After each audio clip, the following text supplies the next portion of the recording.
What's up? Hey, hello, everyone. Wow. So today we are back going to be talking about Survivor Season 40, Winners at War, our tribe breakdowns, everything from who knows who to who we think is going to be the first boot from the tribe. So my name is Rachel. And I'm Alyssa, and we're super excited to get to do this video. We're getting super hyped for Winners at War, and we're really excited to do more Winners at War videos. So let us know in the comments down below what else you want us to say about the Winners at War season and stuff like that. Obviously, we might go through some of that in this video, so stay tuned and watch it. But we're super excited about this season. So Yeah. yeah. And Happy New Year, because now it is officially 2020. Alyssa and I are both graduating this semester in college, so that's super crazy. And we started this channel literally like junior year of high school, and now we're both graduating college. Yeah, which is crazy. So soon the Survivor scholars aren't going to be scholars anymore. We're going to need to change our channel name. Yikes. Except low-key, both of us are continuing going to school after college graduation and doing more schooling, so we'll continue to gain knowledge. Yeah, never stop learning, kids. Yeah, so jumping right into it, we are going to go through the two tribes, the red tribe and the blue tribe, and then basically list everyone on each tribe, so the 10 and the 10, and then talk about who knows who from the season, basically like who's played before, who knows each other from personal life, and all of that fun stuff. So the two tribes on Inside Survivor, they've released it, and it's sort of been released for a while now. So low key, it's like known. So we're going to be going into it. And the red tribe, to start off, has Amber, who was on season 2 and then won season 8. Kim, who won season 24. Sandra, who won season 7 and season 20, and she was on season 34. Sarah, who won season 34. Sophie, who won season 23. Nick, who won season 37. Tony, who won season 28, and then he was on season 34. Tyson, who was on season 18, 20, and then he won season 27. Wendell, who won season 26, and then Yule, who won season 13. So that is the red tribe. Going into the blue tribe, we have Adam, who won season 33, Ben, who won season 35, Ethan, who won season 3, and then he was also on season 8, Jeremy, who was on season 29, and then he won season 31, Boston Rob, who was on season 4, 8, 20, and then he won 22, Danny, who won season 11, Denise, who won season 25, Michelle, who won season 32, Natalie, who won season 29, Parvati, who was on season 13, won season 16, and was on season 20. So that's our 20 people split into the red and the blue tribe. Yeah, so the red and the blue tribe, I feel like looking at them, when you first look at them, it doesn't look like one tribe is totally stacked, which I think is good because I feel like it's really hard when you make tribes, especially because as far as we know, these tribes weren't done based on any characteristics or anything. So it wasn't like heroes, healers, hustlers, where they were split up based on their occupations because they're all winners, and it's not like they could just be like, you're the good winners and you're the bad winners, or whatever it was. So yeah, I was happy that the tribes weren't like all of the big beefy guys and then everyone else or something like that. I was also not surprised that they split up Rob and Amber because they're married, but there were a couple of other duos that I also was like, oh, they split those two up. So Yeah, so I think it's interesting on the red tribe. Some people who know each other, we have Tony and Sarah, who both played in Cagayan together. And then you also have Tony, Sarah, and Sandra, who all played on Game Changers together. I think that's interesting to note because it looks like from social media that Sandra and Tony got close in the pre-jury trip for Game Changers. So I think when Alyssa and I talk about potential alliances and who we can see aligning with who on these tribes, maybe it could happen with those two because, Bury the Hatchet and Game Changers, they had that weird kind of feud at the beginning of that season. But if both of them are on the same page going into a freaking winter season, like, yo, let's not go at each other before the freaking merge and let's band together. Maybe they can start an alliance of like bigger name winners, I feel like, because definitely those two can fall into that category. On the Red Tribe as well, Sandra and Tyson have played together in Heroes versus Villains, which is also interesting to note. On the Blue Tribe, some people who have played together, we have Ethan and Boston Rob, who played together in All Stars, Natalie and Jeremy in San Juan del Sur, and then Boston Rob and Parvati in Heroes versus Villains. So looking at both of the tribes, the Red and the Blue Tribe, Heroes versus Villains is a freaking like stacked cast. 4 people are on this season in Sandra, Tyson, Rob, and Parvati, but it's split 2 and 2, so that is interesting. Cook Islands also, Parvati and Yule were both on that season, but they're split at the beginning. And then All Stars, we have Rob, Amber, and Ethan. And so it very much looks like that Boston Rob and Sandra, you would think the two most biggest players that are probably going to get voted out early on this season are the most well-connected, which I think is very, very interesting. And I will definitely dive into that more when we talk about alliances, because you would think they would get voted out first, but now I'm just not so sure because they are so well-connected. I think that could also be like a ding against them, though, because it's like you see people a lot of times get voted out because they're going to be like too well liked in the jury or whatever. And it's like, oh, you have all these friends. We need to cut your head off before you get like too far into the game. And I think that's interesting. And I think also personal relationships we're going to also talk about, because I feel like even though Amber and Sandra haven't played together, Sandra and Rob spent like 39 days together just as mentors. They've also played together. And so it's like, I feel like most of the people Rob knows, Amber also knows. And Amber might even have an advantage over Rob in the case that like she knows them, but she didn't play with them. So there's not any like, there is no hatchet for her to bury, as you say. And so I think that's going to be really interesting to see. I'm like really interested to see how Amber and Rob like interacted in this game, because it's kind of like a blood versus water game, except for not really. And I think it'll be interesting to see how the blood versus water players like react to that, because Tyson was in Blood versus Water. That was the season he won, yeah? Yeah.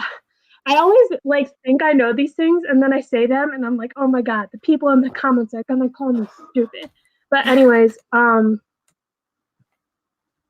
yeah, and so I think it'll be interesting to see what the Blood versus Water players have to say about Rob and Amber's relationship, because they specifically know how to play using like relationships as a strategy in the game, specifically like romantic partnerships or like intimate relationships from outside the game, bringing it into the game.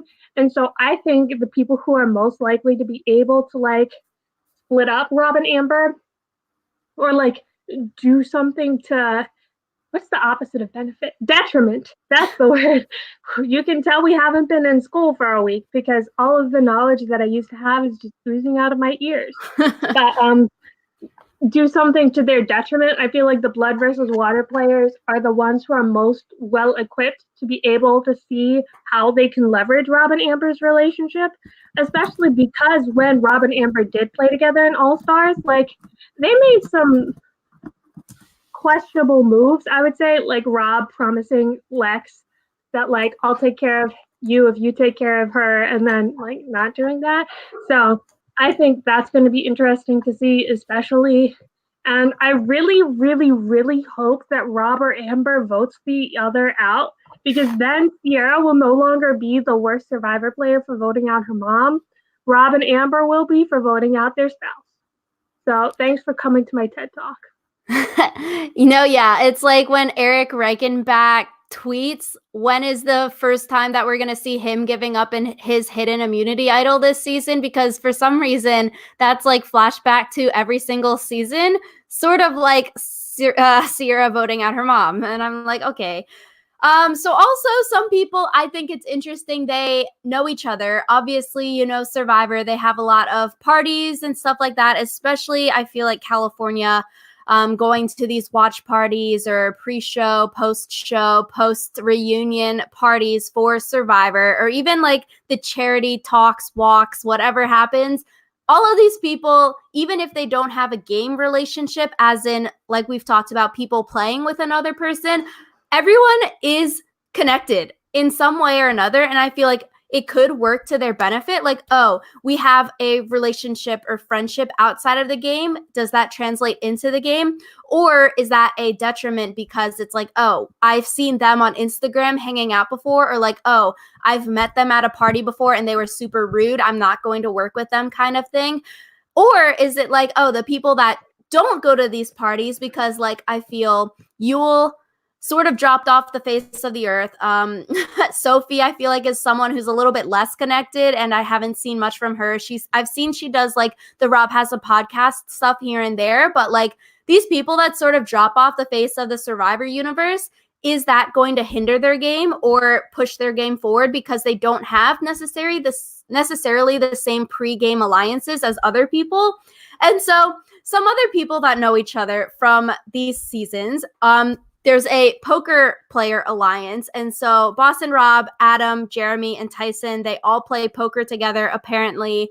After meeting Adam, you know, I follow him on Instagram. We see like, oh, he does this poker stuff, but I didn't actually know that he plays poker with Boston Rob and them. So that was interesting to learn. And so these people, you know, I wouldn't necessarily see Adam and Boston Rob being friends, but because they have this thing in common, which is poker, that connects them. And then bringing Jeremy and Tyson in there, that's a hardcore cool alliance, I feel like. Even people who have played with the same people, I think maybe you could use that to your advantage. So like Troyzan, maybe Sarah wants to align with Kim, and then, you know, you're probably bored out there 24/7, and then you're like, oh, I've played with Troyzan, a big character. You've played with Troyzan. Haha, let's bond over this thing. Or even with like Coach and Ozzy for Sophie. So many people have played with them on this season. So like Tyson, Yule, Sandra, Parvati, and Rob, I guess you could say, all of know Coach or Ozzy or have played with them. And so I think that's super, super interesting. Like, dang, you could really connect everyone on this season to each other. And so Adam and Michelle, they're friends in real life.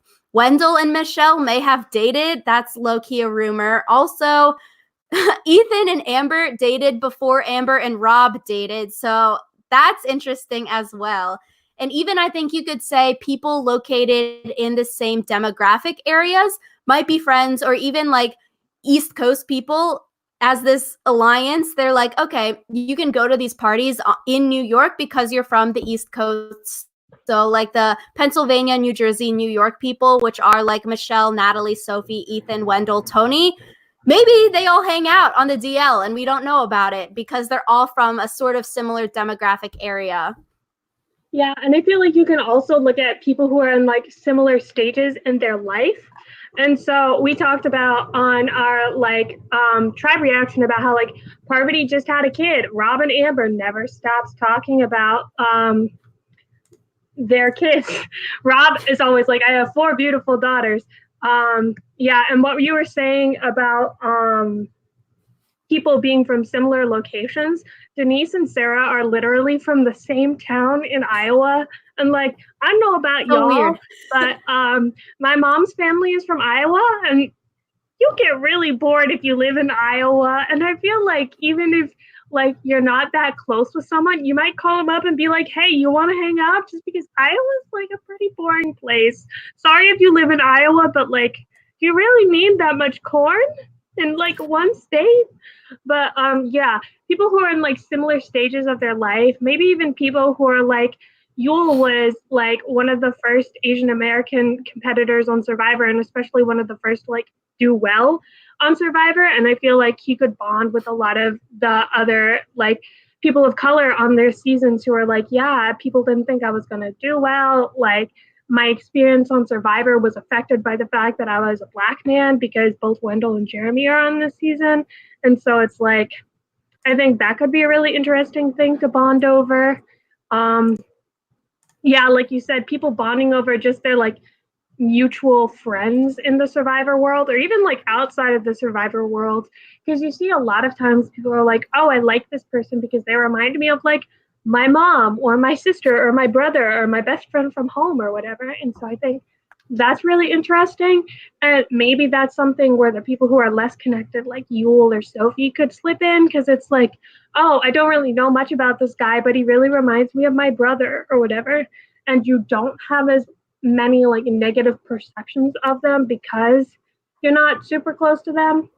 And I also feel like people who are from like similar Survivor eras might get along well, because it's like, even though Amber, Rob, and Ethan have already played together, obviously, they might also get along well, especially like Amber and Ethan, because they played before like hidden immunity idols were really like big in the like scene. And Yule had like hidden immunity idols on his season, but like none of these like idol nullifiers, legacy advantages, blah blah blah blah blah.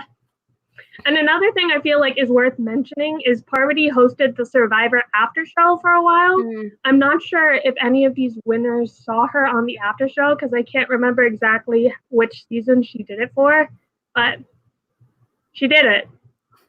No, yeah, I think that's super, super interesting how the like old school, the middle era, and then the new school is going to blend with this season of Survivor, because like we mentioned in our Winners at War trailer reaction, the last video we did on this channel, like some people, like we're saying, have never even played with hidden immunity idols before. So are they going to want to continue to play old school, like in the first episode of Second Chance, where we see Varner basically flip the vote to show like Terry and them that they can't play this old school kind of game anymore. So I wonder, will they play old school or will they adapt and play new school? And I think within the first few episodes of the season, we'll definitely be able to tell, like, will this be a more old school kind of game or will this be a more new school kind of game? And so I think that'll be very, very interesting for the beginning of the season.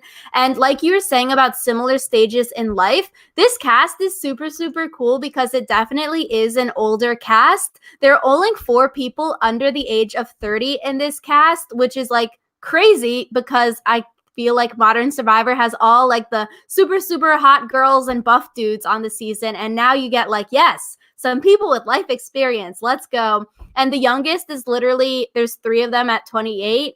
And so Nick, Adam, Michelle, and Sophie are all like 28 or 29, which is super crazy because they're not even young 20s. They're like almost 30. And the oldest would be Denise at 48. And if Denise did win this season, she would be the oldest female winner a second time because she already holds the oldest female winner title at 41 when she won her first season. And so I think that's interesting. Kim, Parvati, and Ben are all 36 years old too. So I think that really plays into what you were saying, Alyssa, how like people who are similar ages can relate about their kids. And maybe that's where people like Nick, Adam, Michelle, and Sophie sort of can't relate as much because they don't have children, they're not married, you know, that kind of stuff. And I think talking about your family and your kids is something that you can really, really bond over, especially when it's an older cast this season. Yeah, I feel like it is really nice to see kind of an older cast. And it's like, really, when you think about it, 48 isn't that old. But I think it's interesting because their age gap, like, I feel like the oldest to youngest gap isn't very large, which is interesting because it's like that means that they were all kind of different ages when they did win their seasons. Because it's like if they were all 30 when they won their season, then they would be like exactly 1 year apart now because the seasons were a year apart or whatever. I don't know. I just feel like this is such like a Survivor fan's dream. And like the statistics, I'm so excited to see like the statistics of this season because I feel like this season could definitely like kind of skew the like females get voted out first thing or skew like some of the other tropes that we see being really common in like Survivor. Like, this is how you play Survivor, because when you play Survivor with a bunch of new people, there's kind of a script you have to follow. But when there's so many like crisscrossing relationships, you follow the script. Like, Sandra's gonna win because that's what she's done. So yeah, I'm really excited to see either like Sandra become a 3-time winner or someone else become another 2-time winner. Just I'm geeking out about this season so hard. And yeah. What you just said literally encompasses everyone on the season. Yeah, but so I think similar in age, we kind of went over that, how there are 3 people who are 28, 3 people who are 36. We talked about their life stages, stuff like that. I think it's interesting the poker player alliance thing you mentioned earlier, because like I feel like poker players don't do well on Survivor. There's been more than one season where a poker player was voted out first. So is that a premonition? I feel like it is. So yeah, hopefully not, because we got to root for Adam. So who we think are going to work together, I think this is the most interesting part of this podcast, like trying to predict who we think is going to align together. So I've got it mapped out for my red tribe and blue tribe. So Alyssa, do we want to start red tribe and then we can talk about the blue tribe after? Yeah, sounds good. So for anyone watching and they don't have the cast photo up, red tribe is Amber, Kim, Sandra, Sarah, Sophie, Nick, Tony, Tyson, Wendell, and Yul. So my red tribe, I'm surprised because, like I mentioned at the earlier part of this podcast, I for sure thought, okay, going into this season, you're going to be a freaking idiot if you don't vote people out like Sandra and Tony, Boston Rob, Amber, Parvati out first. Like, what are you doing out there if you aren't doing that? But then looking at who's on these tribes, I'm like, damn, I could really see some of these big name legends of winners making it to the merge because they know so many people and they are so well aligned. So looking at the red tribe, I think Sandra, she can be the queen kingpin person, and she working with Tony after Game Changers, maybe made a pact like, yo, we're not going to go after each other because we want the money, we want the airtime, whatever.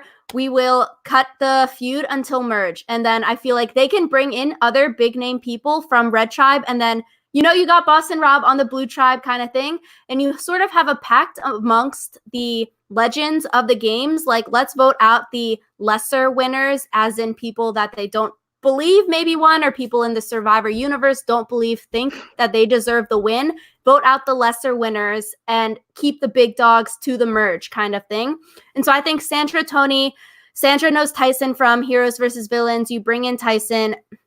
Obviously, Amber's on the red tribe. You bring in Amber, and then you have Sarah Lucina as the core 5 because Sarah and Tony play together as well. So Sandra, Tony, Tyson, Amber, Sarah, that's a 5. It is tribe of 10. You need 6. And so I think in the beginning tribes, obviously, we're only talking about starting tribes because I feel like they're going to switch tribes a lot, maybe at 18 into 666. So in the 10, maybe you bring in someone like Wendell or Yul, because I feel like Wendell and Yul sort of have similar kind of personalities. They are super hardcore winners, and that's where I can see Sandra and Tony bringing them in because they respect them as winners over someone like Nick, who is a recent winner. Maybe they don't want to work with him because they don't really respect his gameplay kind of thing. And so that's where I could see it happening. I could definitely see Sophie and Nick on the outs, and then maybe Kim in there kind of thing. And so that's where I see a core 5, and then you bring in the Wendell and Yul to get to the majority, and you vote out. I guess when we do first boot, we can talk about that, but that is what I'm seeing, and I am very, very surprised by it because I would not expect that from just hearing winners at war. Why would you not vote Sandra out first? But I can see her being safe. I think that's interesting because when you say like winners who maybe people don't think deserve to win, I feel like Wendell is one of those people because he got as far as he did because of like one really strong relationship, and then also someone who is a goat who wasn't willing to flip on him. And I feel like in a game in Winners at War, he's not going to be able to do that. He's not going to be able to create a ride or die and then drag someone else along. None of these people are goats because all of these people are winners. And I feel like Wendell almost certainly only won because of Laurel's indecision and because Laurel wasn't game savvy enough to know that she had to turn on him to have any hope of winning. And he did win only because she voted for him at the end of the game. And it's like, yeah, the jury split the votes, so he did get however many jury votes. But like, when it all boils down to it, his game and Dom's were so indistinguishable that the jury couldn't decide which one of them should win. And I feel like that is where Wendell could be seen as like a really weak winner. And so I feel like of all the people to like pull in to make their like 5 into a 6, because I also thought the same thing about having a core 5. I feel like they would pull in Yule and not Wendell, especially because Yule is like, I would say he's not seen as like one of the greatest winners, but he's definitely one of the best old school winners, I would say, if you count Cook Islands as old school, which I definitely do. But yeah, and I think that alliance is interesting because it could very quickly fracture once it hits the merge, like you talked about. But then also because I'm not sure if Tony and Sarah ever like resolved stuff that happened on their season together. So, like, off the top of my head, I can't remember them being like, oh, yeah, we chill now, or ever seeing that they're chill now. So, that was just a thought that I had. If you put Tony and Sarah together, how long are they going to be able to work together before one of them wants to slit the other's throat? Or before someone wants to turn on Sandra? But I feel like what you said is definitely true, at least for the first vote. Yeah, because I think it's interesting. You're definitely working with a shiz ton of egos of people on the season. So it's like, if they can actually have a pact of let's get the big name winners to merge and let's not F it up and let's not vote each other out, then yo, Sandra, Tony, I think they are very well equipped and they know enough people on the other tribe as well to potentially survive tribe swaps where it's going to be 6 people on them, because at 18, like, you only just need 3 or 4 people on your tribe that you know. And I think that's definitely doable, considering if you count Sandra and Boston Rob's friends out of all the tribes, they probably know like 12 or are friends with 12 of the people at least. And so like that's already a major advantage there. And so I think that's just super, super crazy. Yeah, it depends on like, I feel like sometimes we see that tribe swaps just don't turn out well for certain people. And so, like, I wouldn't be surprised if it just so happens that, like, Sandra or Boston Rob gets switched onto the tribe that's like, yeah, I really don't like you or whatever, or the tribe with someone who's like super gung ho about voting them out. Because I feel like there are some of the newer players, like maybe Wendell or Ben or someone who would be like, my first mission in this game is to get out Sifra or something like that. So we'll have to see how that goes. Yeah, because I feel like low key, we literally have everyone on this season from 31, is it, onwards to 37. So that's a lot of people that are in the most recent seasons of Survivor playing. And those are the people who have only played one time, besides Sarah, who are in this sort of new school version of Survivor that's super cutthroat. None of these people have necessarily made a super big Survivor name for themselves, I feel like, versus a Boston Rob and Sandra and Tony, who are super, super Survivor famous, Parvati in there as well. And so, maybe this alliance doesn't work out and the new school people have something to prove and that they want to be like, yeah, effers, I voted out Sandra, like, give me the win kind of thing. But looking at the numbers, I just don't know if that's possible, especially for the first boot, second boot of the game, until things sort of mellow out and tribe swaps happen, because I feel like everyone wants to be on the right side of the numbers the first boot at least. Second boot in there, that's a good plus, but no one wants to be the first boot off of freaking Winners at War. So I feel like the pre-gaming for this probably went on very, very strong. And it's like, we need at least to have the first boot. And so I just can't see them flipping and then voting a Sandra or Tony out of the red tribe first when they are so well connected, unless something super, super crazy happens, some kind of twist happens on the first episode of Survivor, which maybe because they're throwing a lot of random stuff at us nowadays, but like, damn, I would not expect this from Survivor Winners at War. I'm like, wow, you have to vote them out first, but I just can't see it happening. It would be like if you vote them out, suddenly you have a ton of people gunning for you because it's like we talked about how Sandra is kind of like the queen bee, or I guess the word you said was kingpin for like this alliance of five. And it's like, yeah, some of them know each other outside of also knowing Sandra, but like it's better to have an alliance that all trust one person because then you can like get somewhere because you need to have trust. And I think one of the most difficult parts of the first couple days is building trust with an alliance. So I think it's going to be interesting to see how that goes now that they've kind of skipped that step almost, where like they don't have to build trust because a lot of them already know each other or whatever. So yeah, you don't want to vote out Sandra or Boston Rob first because then suddenly you have a lot of people who are willing to gun for you. Yeah, and Sandra, Tony, Boston Rob, Parvati, you would think they are the biggest targets on each of their alliances respectively, which also makes them good to keep around because if you have Parvati on your tribe and you're another strong female, I feel like, oh, why would they vote you out if you have Parvati here, who would always be a great option to vote out? Like, that would be another reason to keep some of these big name players around, which is so crazy, I feel like, to think about. But yeah, I think you could keep them around and keep them as, like Jeremy says, the meat shield. And I feel like once the season starts, people are going to be hating on some of the Survivor castaways. Like, why are you so dumb? Why are you aligning with Boston Rob or Amber? Like, they're obviously connected. And once you hit 3 tribes of 6, if you're on a tribe with Boston Rob and Amber, that's already 2 people out of the 6 that are together, which could make a tribe swap very, very hard. But you know the saying, like whatever you want to work, keep your friends close and your enemies closer. Maybe it's better to work with the bigger name players because they will always have a bigger target. Kill them at the merge. Just make it to the merge and then you're dateable. Yeah. And so, speaking of Boston Rob, we've talked a lot about the red tribe. And so, now moving on to the blue tribe, I feel like the blue tribe is interesting because they don't really have someone like Sandra who connects a ton of the players. Because, like, yeah, you have Boston Rob, and I feel like his alliance is definitely going to include Parvati and include Ethan.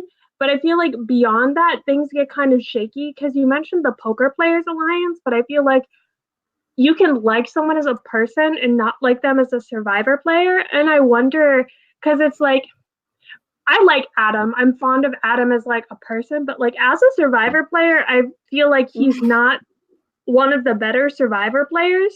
And I feel like Adam is also such a survivor nerd that like he would totally geek out at being on like a winners at war season. And so he could definitely be seen as kind of a liability. And so he might be like an auxiliary part of the alliance, but I don't feel like he would be a part of the core. And so I feel like for me, it was harder to determine who the core alliance was going to be because I feel like Boston Rob, Parvati, and Ethan are tight. And then Jeremy and Natalie are tight, but I'm not sure if they would be a tight 5 together. And then, like, Michelle is another one of those winners. I feel like people have a really strong opinion on Michelle. And I feel like a lot of Survivor winners also have a strong opinion on Michelle because some people are like, oh, if you won the game, then obviously you were the one who deserved to win because that's what the jury said. The jury picks all or whatever. But some people are like, oh, Michelle did not objectively play the best game or whatever. So I feel like Michelle is another one of those people who could be like a polarizing figure and you might not want to like touch that. So I think the blue tribe was more of an enigma for me, but I definitely think Boston Rob, Ethan, and Parvati are going to be together. Jeremy and Natalie are going to be together. And then Adam and Michelle are going to be together. And then how those like little groups merge together into like a majority, I feel like would change week to week. Like I think it's more like second chances where they had the voting blocks rather than like a solid alliance where it's like, yeah, the three of us normally vote together, and sometimes we'll vote with these two, sometimes we'll vote for with these two. It just depends on who we want out, type of thing, rather than it being like on the red tribe where it's like, yeah, there's a solid majority alliance led by Sandra. Yeah, I think that's super interesting because I made the exact same pairs of two that you have in Boston Rob, Parvati, Jeremy, Natalie, Adam, and Michelle. And so I think this tribe is interesting because you have three players, like you're saying, in Adam, Ben, and Michelle that people are very polarized of if they are deserving of the win or not. And so it's interesting in whether the people align with them and work with them, or they want to be like, okay, let's vote out the less deserving winners first, because I could definitely see Michelle going to the end and winning the game because people underestimate her. You know, people are probably underestimating Adam because he is a smaller guy as well. People probably underestimate Ben and saying that, oh, Ben didn't deserve to win his season because all he did was find hidden immunity idols. But it's interesting because in this season, everyone after Adam played the game has played on this Fijian island before. And so someone like Ben could be an asset because he has found 6 million hidden immunity idols on this exact same, potentially, beach that you are going to be on right now. And so maybe you want him because he's played on this exact same beach before. A lot of these winners who have played after Adam have played on these beaches before and they have found idols. And so do you use that to your advantage and like, yo, he can find idols. He has played here before. He knows where to look because he has played here before. And so I think that's super, super interesting. And another layer you can add into alliances and like who we're voting out. Or maybe you vote out Ben because he has found idols on this beach before, kind of thing. And like you're saying, yeah, I don't know. I could see the Rob, Parvati, Jeremy, Natalie, Adam, Michelle thing be a 6 for the first vote. That's all you need, especially because Rob, Jeremy, Adam play poker together.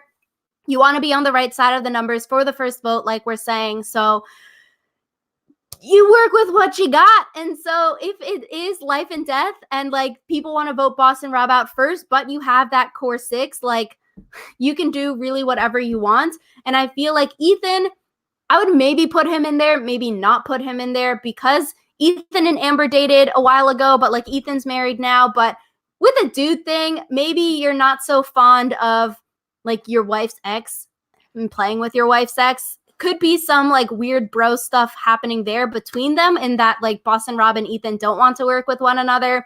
I could see that on Boston Rob's side, him holding some kind of weird, kind of deep subconscious animosity towards Ethan. But they've Ethan's, also been married for like ever now. So I feel like now is not the time where you're like, oh, 20 years ago you dated my wife or whatever.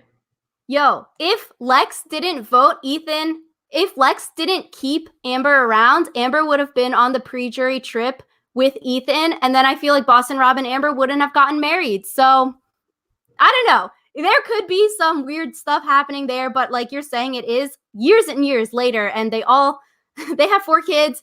Ethan is married, and so like who knows? But there's a factor there, and so maybe Boston Rob doesn't want Ethan in the core alliance. But now we're going sort of into like fan fiction kind of stuff. So I feel like Danny and Denise definitely on the blue tribe sort of seem on the outs. Ben maybe throw in there. Ben and Adam went on some kind of weird trip together. They know each other. So maybe Ben can squeeze into the majority for this tribe. But I definitely find it hard for Denise and Danny. Like, do they know anyone here? But they're good Survivor players, so maybe they can work it out. But I see them having troubles at the beginning, considering the 6 that we're saying could work together. I think another interesting thing about Ben is that his season was the first season where the fire challenge like came into play. And I feel like Ben, because of the game that he had to play, is very good at adapting to new scenarios, like suddenly having this fire challenge he has to do. And so I feel like of all of the players, maybe Ben is the most suited to like make the most of the fire tokens twist, just because like he's the one who knows the best how to like make do with the new twist that others might not have had to like do as much. So that's another point in Ben's favor. But I think it is really interesting because it's like there must be only a certain number of places on the island that you can hide an idol. Like, are they purposefully not going to hide them in the same places as before? In which case, Ben, who has found like 6 bajillion idols, knows where not to look, which is almost as useful as knowing where to look, especially because since he's found more than one, it's like he can eliminate like entire areas. Like, oh, I found my idol by that tree. They're not just gonna put it in the next tree over. So, yeah. Yeah, so going into first boot from each tribe, this was just so wild to think about because if you're smart, I think on the red tribe, you would have to vote out Sandra or Amber. I feel like if you're thinking if a tribe swap is going to happen at 18, how in the heck are you going to let Amber and Boston Rob get to 18 and then potentially be swapped onto a tribe of 6 together? No way. But with the numbers, I feel like that's harder to happen.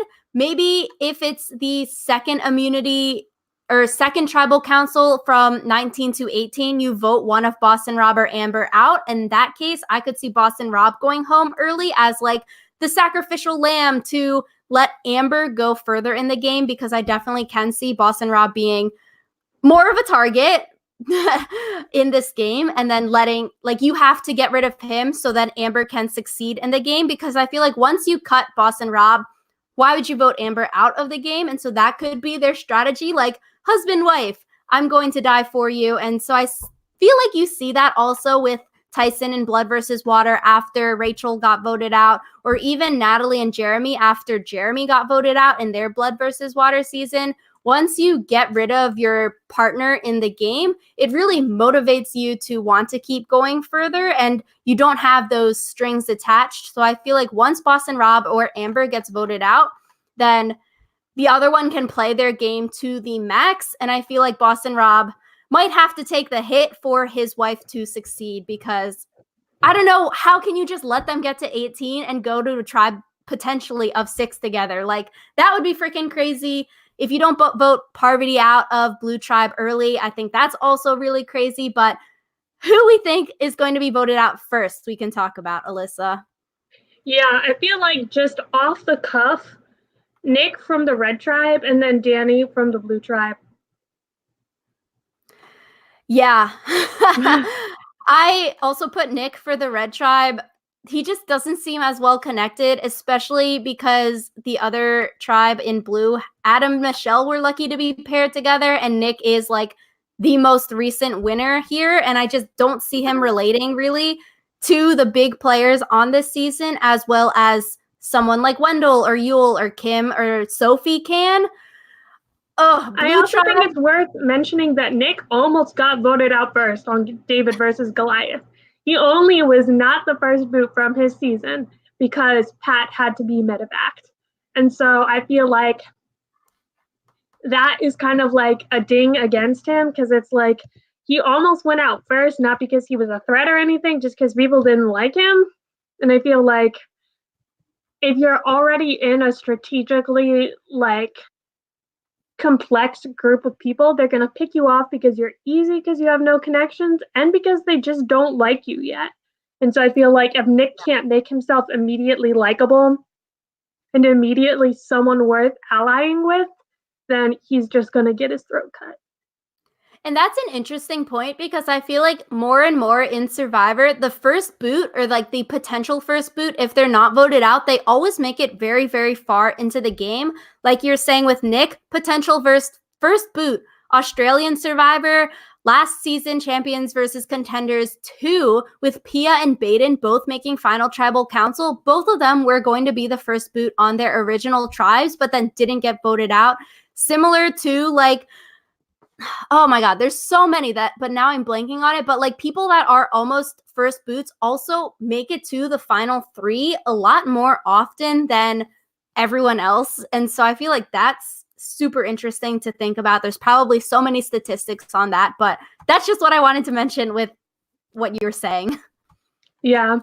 And then for Danny, I feel like we talked kind of about how like um Danny and Denise are kind of the ones with fewer connections. And I feel like Denise might be the one that people like underestimate more because it's like she's an older woman and we've heard this song and dance before. And then also like in her original season, like she got a shit ton of votes. So I feel like it's one of those things where like people might see her as like, oh, she wasn't that good of a winner because she got a ton of votes before she went on to win. Oh, she's not that big of a physical threat, blah, blah, blah, blah, blah, you know, and then maybe pick her off later when it's like, oh, she's a social threat. Because I feel like social threats you might let stick around a little longer than like strategic threats just because it's like building social capital takes time and like how much are you really going to be able to do between like day 3 and day 6 to get like more people on your side. So I feel like Danny might be a more immediate concern for them, or maybe they just like flip a coin or something. I don't know. I kind of like flipped a coin when I was like thinking about who it would be, just because like to me it's like Danny and Denise played very different games. They're very different players in my mind. So Yeah, I put Denise as the Blue Tribe's first boot, but like you're saying, I think it could definitely be one or the other. And that's like the scary thing, especially 3 days onto an island.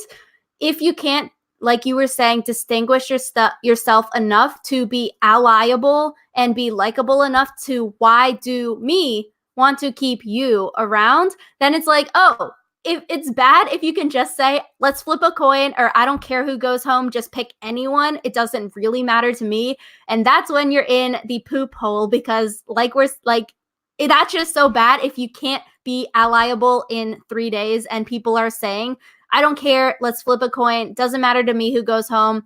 Then you literally have no worth in the game and you sort of dug yourself a really, really big hole. And so I'd be interested to see like those people that maybe have less connections, sort of didn't do any of the other Survivor stuff after they've won the game, if they can go far. And I feel like it's sort of unfair for someone who dropped off the face of the earth per se and dropped off the face of the Survivor universe if they can't make it far in a Winners at War season because they didn't have the pre-game alliances as other people had.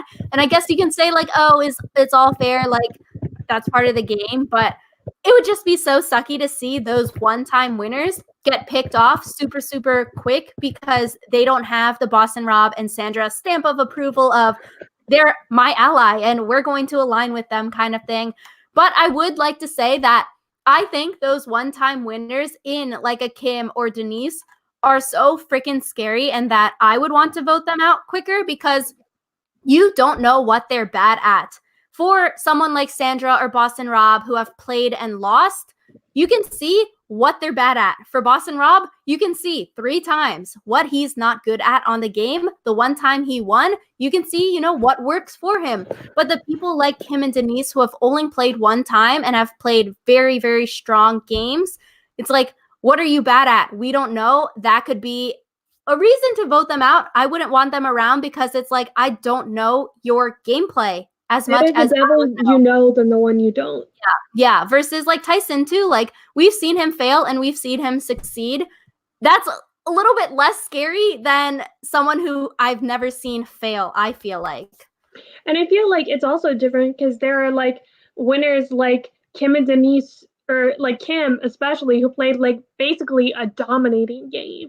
And there are some winners who are like, you can still see the flaws in their original game, but like there are others that are like, yeah, I really have no clue what you could possibly be bad at. So, like you said though, I hope that it's not just Survivor season 40 nepotism gets you places, because like it would be kind of sucky if it's like, oh, you just have to like be big in like the Survivor universe even if you aren't like a big name Survivor player exactly. So it's like if you have a lot of connections in like the Survivor cinematic universe, if you will.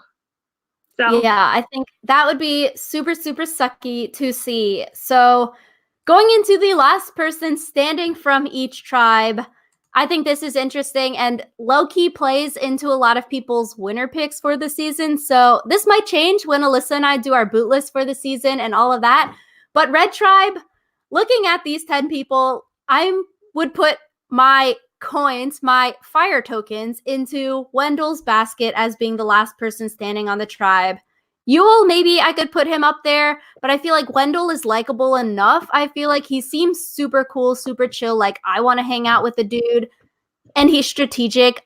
Watching or listening to Dominic talk about Wendell's game and all of the stuff that Wendell did behind the scenes, I'm really, really interested to see Wendell get that kind of screen time and be like, oh, what can he do without a Dominic with him? What is he doing in the game kind of thing? And I feel like he's sly enough that he can make it past, and he's likable enough that like people would want to work with him if he can get into the Sandra alliance at the beginning, because I feel like that's where he might not be in the top 5 and could get voted out early because sort of sucky. Doesn't seem like he might be as well connected, but if you play based on who you like in the game and who you are going to be friends with, then I feel like he can make himself allyable versus other people can't. yeah, that's interesting just because I don't see Wendell going very far for all of the reasons that I explained like earlier in this podcast. But I think if he can get his foot in the door, so to speak, he could do pretty well. Yeah. I had a hard time thinking about this because I feel like after the tribe swap, it's harder to tell like what dynamics will happen. And it's like some of these people could just be voted off because they got switched onto the wrong tribe. And so I think that's hard. But someone in our live chat, future house guest, said that Tony is either going to do really well or do horrible. So I'm going to put my quote unquote fire tokens on him doing well and him being the last one standing because he has a lot of people whose heads he can chop off before himself, if that makes sense. Like, he can shove Sandra in front of himself, he can shove Sarah in front of himself. Like, he has other people who I feel like Tony might be more willing to like sacrifice someone than other people would. Like, I feel like some of these players would be like afraid of like bitter jury syndrome or whatever, whereas Tony probably would not be. And so I feel like that and his tenacity, and also the fact that he did really poorly the last season he played in, could all like come together in his favor.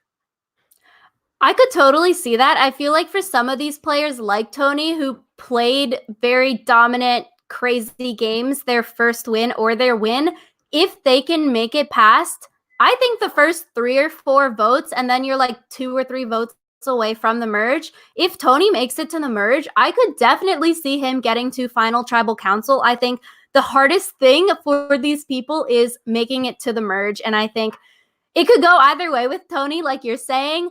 If he's crazy and people see him as a wild card or as a liability, running to find idols 20 minutes into the game or digging his spy shack graves literally underground, then people might not want to work with that because you can't predict what he's going to do. And I think maybe that could get him voted out early. But if he chills out, then maybe if he can get to the merge, I think he can make it very, very far into the game. And I think that's what's so interesting with this season. Like, so many people, like Sandra, if she made it to the merge as well, I think she can go very, very far into the game, which before analyzing all of this, I would not have thought I would be saying, because that is so, why would you not vote them out first kind of thing? But I think if some of these big name players can get to the merge, they can make it very, very far. And that's just so wild.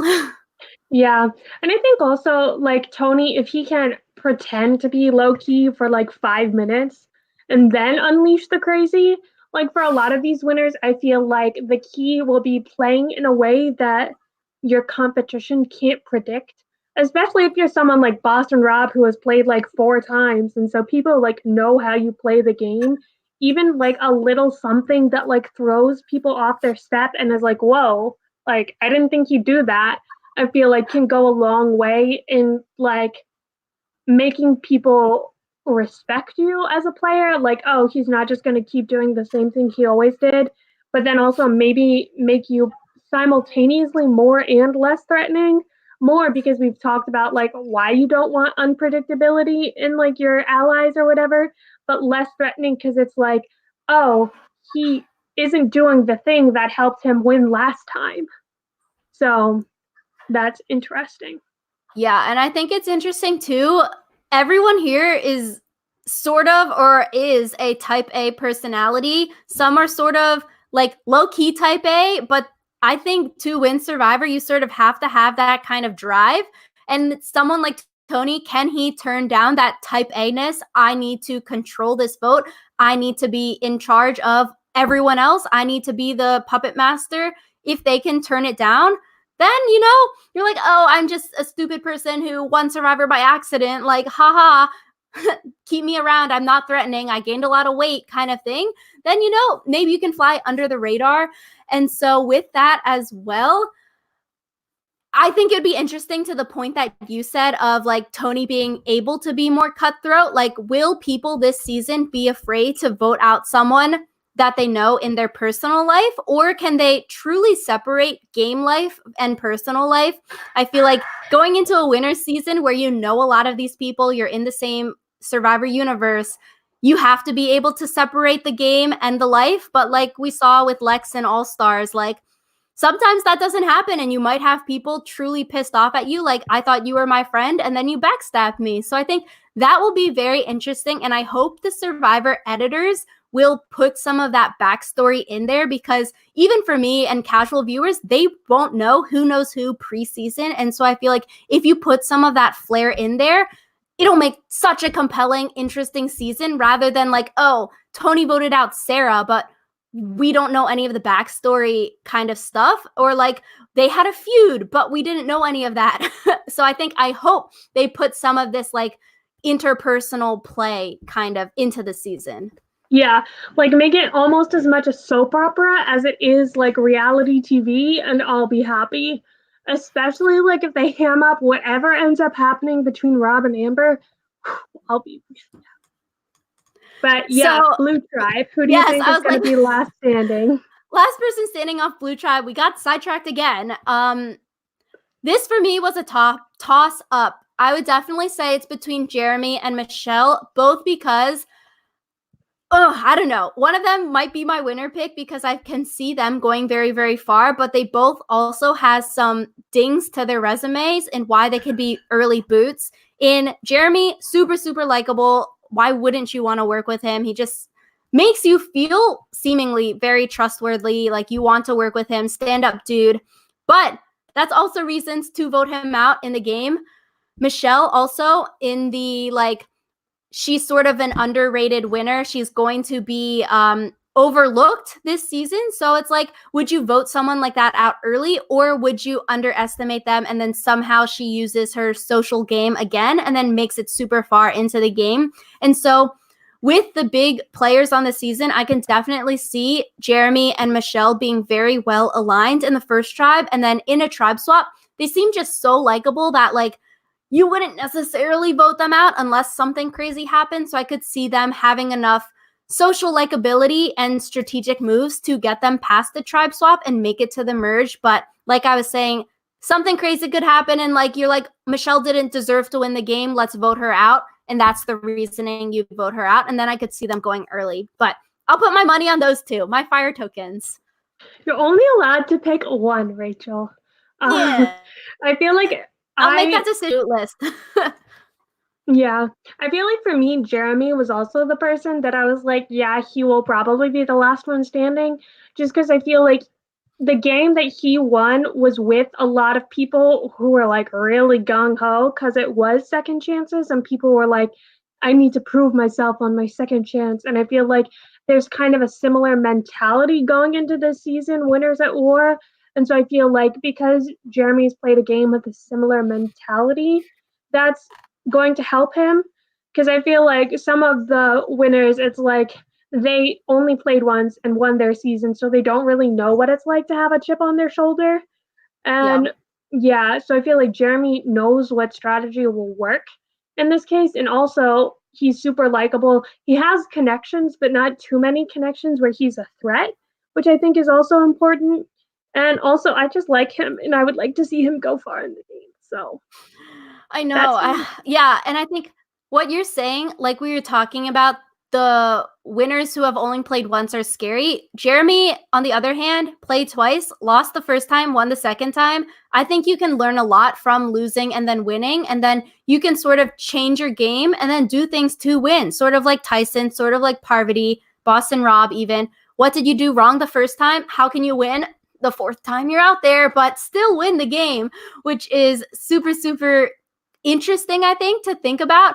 And just saying also similar to Sarah, like Tony or Jeremy, Sarah, even Sophie, you can say they played with returning players. And so, like, being a winner of a returning player season and dealing with those egos already, I think that's probably a great learning experience for these people who have played returning seasons with the big egos. So, going into a winner season with hella big egos, I think they're at an advantage because they know how to work with, like, the feuding and the big egos and how to play to that jury.